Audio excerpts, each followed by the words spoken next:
இன்றைய தியான வசனம் ஆதியாகமம் 6ஆம் அதிகாரம் 8ஆம் வசனம். நோவாவுக்கோ கர்த்தருடைய கண்களில் கிருபை கிடைத்தது. இது எப்படி கர்த்தருடைய கண்களில் நோவாவுக்கு கிருபை கிடைத்தது என்று பற்றி நாம் படிப்போம். மனுஷர் பூமியின் மேல் பெருக துவங்கினார்கள். மனுஷனுடைய அக்கிரமம் பூமியிலே பெருகினது. தங்கள் மன விருப்பத்தின்படி என்ன பண்ணாங்க? அவர்கள் வாழ்ந்து வந்தார்கள். கடவுளுடைய ஆலோசனையை பின்பற்றுவது கிடையாது.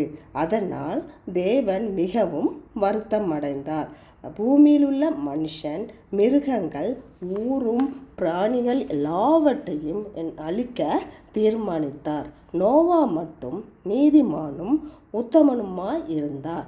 நோவா தேவனோடு சஞ்சரித்து கொண்டிருந்தார். அதனால் நோவாவுக்கு கர்த்தருடைய கண்களில் கிருபை கிடைத்தது. நோவாவையும் அவருடைய குடும்பத்தையும் கர்த்தர் பாதுகாத்தார். அதே போல நாமும் கர்த்தருடைய ஆலோசனைப்படி நடக்கும்போது நம்மையும் நம்முடைய குடும்பத்தையும் கர்த்தர் பாதுகாப்பார். ஜெபம்.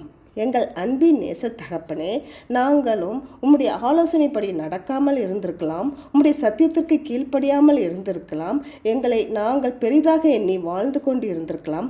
தயவாக எங்களை மன்னிக்க வேண்டும் ஏசப்பா. நாங்களும் நோவாய் போல நீதிமானும் உத்தமமாய் இருக்க எங்களை வழி நடத்த வேண்டும். நாங்களும் உம்முடைய ஆலோசனைக்கு கீழ்ப்படிந்து நடக்க வேண்டும். ஆமேன்.